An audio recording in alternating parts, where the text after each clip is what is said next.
For help. Welcome to J Silver Presents, where I present the best in esports from your favorite players. I am joined by Busio, after not only beating C9, but making his first Worlds appearance. Busio, congratulations. How does it feel to qualify for Worlds? Thank you. It feels pretty good, because Worlds is ultimately like the last tournament of the year, the most important. So really nice to already secure it on so early in playoffs. So yeah, and now we can just focus on the rest of the split, getting the trophy. So yeah, just feeling real good. For you personally, last year you were on 100 Thieves. This year you are on FlyQuest, and you got both of your first international competitions. But for you personally, how does it feel to have started as a rookie, one of the most valuable prospects from 2022? Now you're going to Worlds. You're finally going to Worlds. That's crazy, yeah. Yeah, I mean it's just really cool, Second international, obviously World is more prestigious than MSI, so yeah, I mean I'm just excited. Not much else to say. Mm-hmm. Talk me through that game a little bit. All four games, except maybe four, but all four games are pretty back and forth between you and C9. So tell me about your thoughts on the game.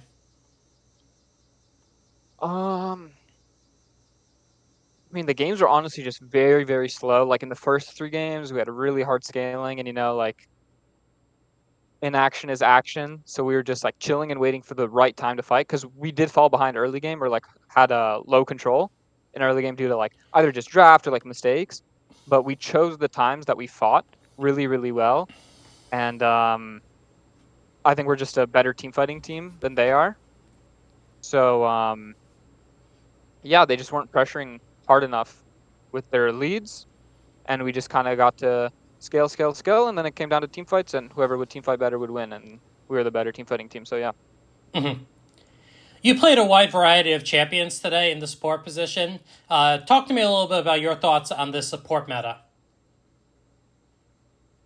I mean, the support meta is pretty um, decently like wide right now. You can play like engage supports or range supports, and it mostly just depends on what your team already has picked. So like in this series, I think I played 4 games of engage support because that's just what our comp needed. Mm-hmm. So I picked that, but it's not like the meta is that restraining. You can definitely play range bot lanes, no problem. So I like the meta right now. It's a good mix of everything. Mm-hmm. I also want to get your thoughts on Senna. Obviously, Yeah. Senna's getting nerfed this week, so we may not see her again. But you still have a patch of 17.6, or yeah, you get what I'm saying. You Yeah. still have a patch to go on this patch with the Senna. What are your thoughts on Senna? Um, Senna's pretty strong, but she's like new. A lot of teams don't know what to do with her. Like in our past 2 series, um, the teams just opened the series by banning it because they're not really sure. But yeah, Senna's a strong champion. It's not unbeatable or anything. I think it's stronger in solo queue than in pro play, probably. But it's definitely not to be disrespected. It heals a lot for sure, and shields a lot, and still does some damage somehow. So it's Yeah, it overtuned. does. It does a lot. Yeah, please don't nerf her anymore because she's one of my favorite champions. So I don't want her Oh nerfed any no. further. Last week I had a chance to chat with your AD carry Massu, and I asked about your synergy, and he was pretty positive about the synergy between the two of you. So now it's your turn. What's it been like working with Massu these last few splits? This entire year. Yeah. I mean, in Spring Split, we were like having trouble finding a balance between like being too aggressive and not aggressive enough.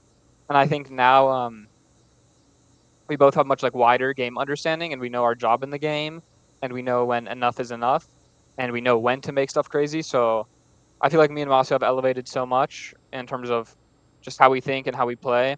I have like full confidence in Masu. I think we're a really good bot lane, and I think now we can play like many different styles. So yeah, I just like playing a lot with Masu. Yeah. Mm-hmm. And speaking of this, you mentioned that you took a little bit of footing to work with Massu. I want to ask again about you personally. We saw Yeah. last year on 100 Thieves, I've had a chance to chat with you when you were on 100 Thieves, and you were a little unsure because obviously you had the spotlight of playing with double lift, so that was obviously a big focal point for yourself. Now you've had a chance to prove yourself as a support player, as someone who should be respected in the LCS. What's been the evolution of you as a player in terms of just personal growth, mechanical growth? You understand what I'm getting at here. Yeah. I mean, the evolution is just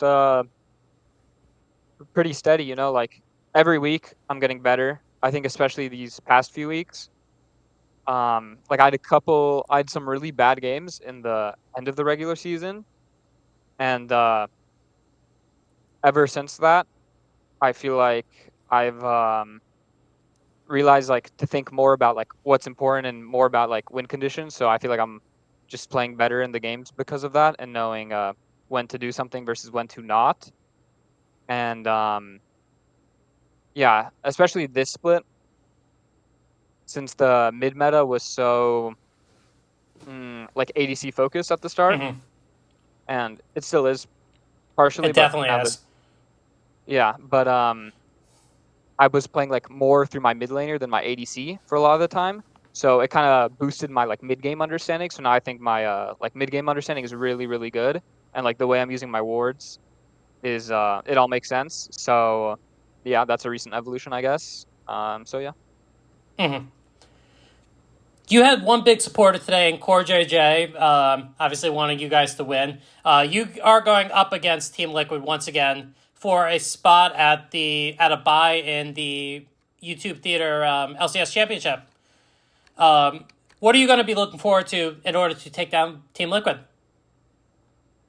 Um, just I mean, similar to C9, I think TL is a better team than C9 for sure.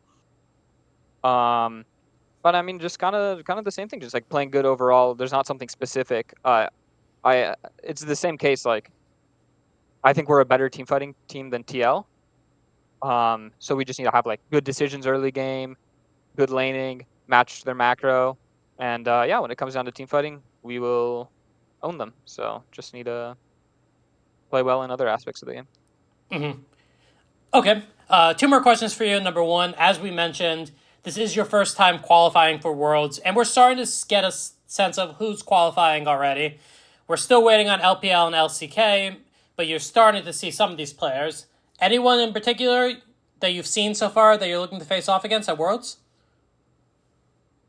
I mean, I want to face G2 again because we faced them at EWC, Mm-hmm. and we had a really banger series, really close, and yeah, I want to get a rematch. That was a fun series for sure. Well, I can confirm that G2 is qualified for Worlds, so you Yeah. don't have to worry about that. Lastly, FlyQuest, I don't know if you heard, but there were a lot of cheering in the audience today, so I want to give you an opportunity. Would you like to say anything to the fans of FlyQuest? Yeah, thank you, FlyQuest fans. Appreciated the cheering and support today. Love the energy. Thank you guys.